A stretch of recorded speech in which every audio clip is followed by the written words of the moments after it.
ಅಂಗಡಿಯಲ್ಲಿ ಸಿಗುವಂತಹ ಮಸಾಲ ಶೇಂಗಾವನ್ನು ಮನೆಯಲ್ಲೇ ತುಂಬ ಸುಲಭವಾಗಿ ಮಾಡ್ಕೋಬಹುದು. ಇದಕ್ಕೆ ಯಾವುದೇ ರೀತಿಯಾಗಿ ಎಣ್ಣೆ ಕೂಡ ಬಳಕೆ ಮಾಡದೆ ಹಾಗೇ ಮಾಡ್ಬೋದು.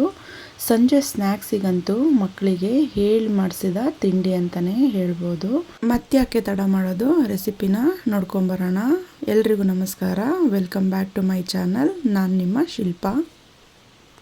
ಮಸಾಲ ಶೇಂಗಾ ಮಾಡಲಿಕ್ಕೆ ಸ್ಟವ್ ಹಚ್ಕೊಂಡು ಒಂದು ದಪ್ಪ ತಳದ ಬಾಣಲಿಯನ್ನು ಇಟ್ಕೊಂಡ್ಬಿಟ್ಟು ಅದಕ್ಕೆ 2 ಕಪ್ಪಾಗುವಷ್ಟು ಶೇಂಗಾನ ಹಾಕ್ಕೊಂಡು ಸಣ್ಣ ಉರಿನಲ್ಲಿ ಚೆನ್ನಾಗಿ ಹುರ್ಕೋಬೇಕು. ಸಿಪ್ಪೆ ಕಪ್ಪುಗಾಗದೇ ಇರೋ ರೀತಿಯಲ್ಲಿ ಚೆನ್ನಾಗಿ ಶೇಂಗಾವನ್ನು ಹುರ್ಕೋಬೇಕು. ಜೋರು ಊರಿನಲ್ಲಿ ಹುರ್ಕೋಬೇಡಿ, ಸಣ್ಣ ಊರಿನಲ್ಲೇ ಹುರ್ಕೊಳ್ಳಿ. ಹಾಗಾದರೆ ಇದು ತುಂಬ ಚೆನ್ನಾಗಿ ಟೇಸ್ಟಿಯಾಗಿ ಆಗುತ್ತೆ. ನೋಡಿ, ಈ ರೀತಿ ಹುರಿದಾಗಿದೆ. ನಂತರ ಅದು ಸ್ವಲ್ಪ ತಣ್ಣಗಾಗಲಿಕ್ಕೆ ಬಿಟ್ಬಿಟ್ಟು ಮಸಾಲೆನ ರೆಡಿ ಮಾಡ್ಕೋಬೇಕು. ಒಂದು ಬಟ್ಟಲಿಗೆ 2 ಟೇಬಲ್ ಸ್ಪೂನ್ ಆಗುವಷ್ಟು ಖಾರದ ಪುಡಿನ ಸೇರಿಸ್ಕೊಂಡು ಅದಕ್ಕೆ ಸ್ವಲ್ಪ ಅರಿಶಿಣ ಮತ್ತು ರುಚಿಗೆ ತಕ್ಕಷ್ಟು ಉಪ್ಪನ್ನು ಹಾಕಿಬಿಟ್ಟು ಒಂದು ಅರ್ಧ ನಿಂಬೆಹಣ್ಣನ್ನು ಸೇರಿಸ್ಕೋಬೇಕು. ನಿಂಬೆಹಣ್ಣಿದ್ರೆ ನಿಂಬೆಹಣ್ಣು ಸೇರಿಸ್ಕೊಳ್ಳಿ, ಇಲ್ಲಾಂದರೆ ಮಾವಿನ ಪುಡಿ ಅಥವಾ ಆಮ್ಚೂರು ಪುಡಿ ಇದ್ದರೆ ಅದನ್ನು ಸೇರಿಸ್ಕೋಬೋದು. ನಾನಿಲ್ಲಿ ನಿಂಬೆಹಣ್ಣನ್ನು ಬಳಸ್ಕೊಂಡಿದ್ದೀನಿ.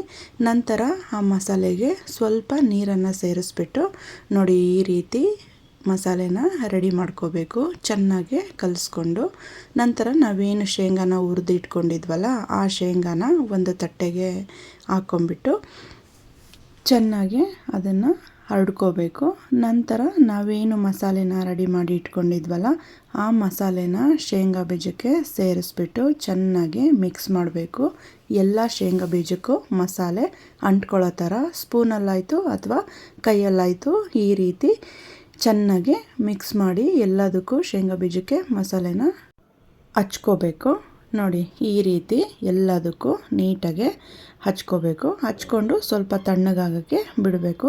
ನಂತರ ನಾವೇನು ಶೇಂಗಾ ಬೀಜ ಹುರಿಲಿಕ್ಕೆ ಬಾಣಲೆ ತೊಗೊಂಡಿದ್ವಲ್ಲ ಅದೇ ಬಾಣಲೆಗೆ ಮತ್ತೆ ಮಸಾಲೆ ಹಚ್ಚಿರೋ ಅಂತಹ ಶೇಂಗಾ ಬೀಜನ ಹಾಕ್ಕೊಂಡು ಮಂದ ಊರಿನಲ್ಲಿ ಒಂದು 5 ರಿಂದ 6 ನಿಮಿಷ ಚೆನ್ನಾಗಿ ಹುರ್ಕೋಬೇಕು. ನಾವೇನು ಮಸಾಲೆನ ಹಾಕಿರ್ತೀವಲ್ಲ ಹಂಗಾಗಿ ಶೇಂಗಾ ಬೀಜ ಸ್ವಲ್ಪ ಮೆತ್ತಗಾಗಿರುತ್ತೆ.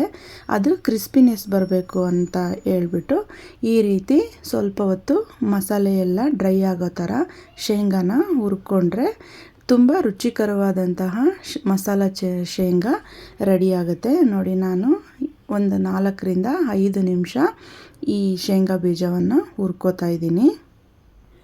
ಈ ಶೇಂಗಾ ಬೀಜ ಅಂತೂ ಮಳೆಗಾಲದಲ್ಲಿ ಟೀ ಜೊತೆಗೆ ಕಾಫಿ ಜೊತೆಗೆ ಒಳ್ಳೆ ಕಾಂಬಿನೇಷನ್ ಅಂತಲೇ ಹೇಳ್ಬೋದು.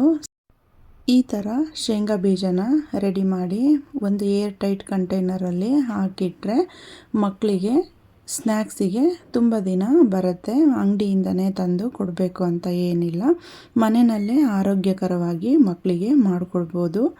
ನೀವು ಕೂಡ ಒಂದು ಸಲ ಈ ರೆಸಿಪಿನ ಟ್ರೈ ಮಾಡಿ, ತುಂಬಾ ಚೆನ್ನಾಗಾಗುತ್ತೆ.